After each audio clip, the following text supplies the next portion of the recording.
بسم الله الرحمن الرحيم. السلام عليكم ورحمة الله وبركاته. داودyaal kulanti wanaagsan meel kastoo joogtaan kusoo dhawaada akhbaaraadka caalamka si gaara barnaamijkeena waxaan uga hadli doonaa xaaladda magaalada Gaza, wadahadallada xabad joojinta ee soconaya Israa'iil iyo Xamaas u dhaxeeya.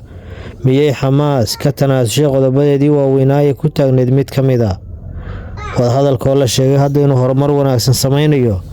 daawadayaal qodobkaas ayaan barnaamijkeena ku qaadaa dhigi doonaa intaan ku guda jirnay ee mar kale kusoo dhawaada Caalam Media 24. hadaad nagu cusubta youtube-ka iyo page-keenaba kusoo biir, hadaad hore noola joogtana like iyo share videogan noo saar. waxaan ku bilownay daawadayaal 9 bilood ayaa u buuxsantay xilli dagaalka magaalada Gaza uu soconayo meel xasaasiyan uu marayo.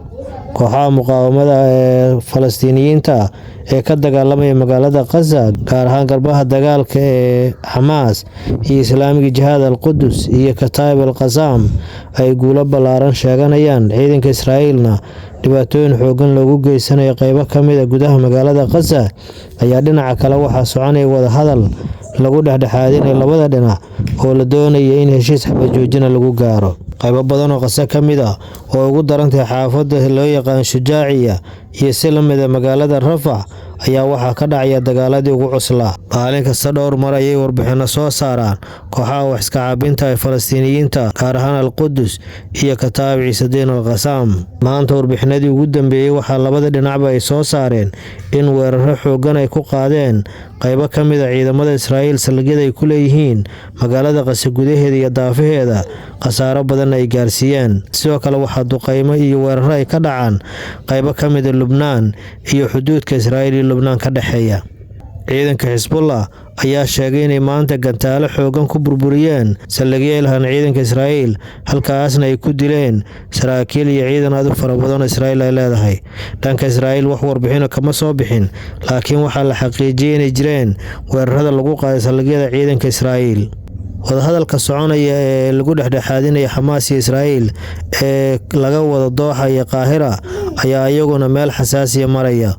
dhexdhexaadiyaashu waxay sheegayaan in wadahadalladu horumar wanaagsan ay sameynayaan. waxaa sidoo kale soo baxay warar sheegaya in Xamaas saraakiil ka mid ah kuwa wadahadalka u qaabilsan laga soo xigtay inay ka tanaasuleen qodobkii ugu adkaa oo ay ku taagnaayeen muddooyinkii ugu dambeeyay ee ahaa inaysan aqbali doonin xabad joojin aan rasmi ahayn. wararka ayaa sheegaya in saraakiisha Xamaas ay sheegeen in laga yaabo inay aqbalaan xabad joojin aan rasmi ahayn soconaysana muddo dhowr maalmood ama bilo ah, sida ay tabiyeen warbaahinta caalamku afka dheer sida CNN, Al Jazeera, Reuters iyo AFP. sidoo kale iyaguna ay soo xigteen in saraakiil ka tirsan Xamaas ay sheegeen in laga yaabo in laga wada hadlo sii deynta maxaabiista qaybo ka mid ah la isku dhaafsanayo, iyadoo qorshihii madaxweynaha Mareykanka ee la xiriiray 3 waji ee xabad joojinta iyo wadahadallada qaybo ka mid ah la aqbalayo. Xamaas saraakiishoodu waxay sheegeen inay qodobkii xooganaa ahaa in xabad joojinta ay noqoto mid rasmi ah ay ka tanaasulayaan si gargaar loo gaarsiiyo shacabka dhibaatada xoogan ay la soo gudboonaatay ee Falastiiniyiinta. 9 bilood ee dagaalku soconayo waxaa la sheegay 38,153 qofood dad ka badan oo shacab Falastiiniyiin ah inay ku geeriyoodeen. caruurta ku geeriyootay inta dagaalka uu soconayay ayaa 16,000 gaaraysa. waxaa la sheegay haweenka geeriyooday iyaguna inay gaarayaan ama ay ku dhow yihiin 11,000, taasoo ka dhigay 80 in ka badan celcelis ahaan dhibaatada ka dhacday magaalada Gaza inay soo gaaraysa haweenka iyo caruurta. dhaawac ayaa la sheegay sidoo kaleeto 87,000 oo shacab Falastiiniyiin inuu ka badan yahay. tanaasulka Xamaas ay sameynayso ee la xiriira inay ka tanaasulayso xabad joojin rasmi ah oo ma ayna sameynin laga adkaaday, hase ahaatee waxay sheegayaan in u sameeyeen dhibaatada Falastiiniyiinta haysata ee la xiriirta gargaar la'aanta sidii gargaar lagu gaarsiin lahaa. waxaa la sheegayaa madaxda Ingiriiska ee cusub in ra'iisul wasaaruhu wadahadallo la sameeyay maanta Netanyahu oo ah ra'iisul wasaaraha Israa'iil iyo madaxa kooxda maamulka Falastiiniyiinta Maxamuud Cabbaas. ra'iisul wasaaraha ayaa sheegay in labada dhinacba uu kala hadlay sidii xabad joojin rasmi ah iyo si la mid ah wada noolaasho dhanka nabadda ay ku gaari lahayn Israa'iil iyo Falastiin.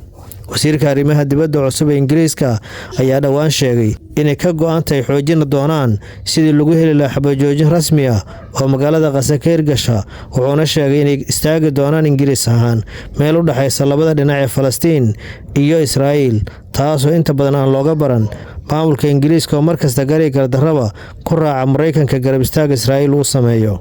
Madaxa sirdoonka Mareykanka William Burns ayaa sidoo kale la sheegay inuu safar ku imaan doono magaalada Qaahira si cadaadiska la saarayo madaxda Xamaas ay u kordhiyaan sirdoonada Qatar iyo Masar, kuwaas oo cadaadiska ku xoojinaya markasta kooxaha Falastiiniyiinta si ay u aqbalaan dhexdhexaadinta uu soo bandhigay madaxweynaha Mareykanka.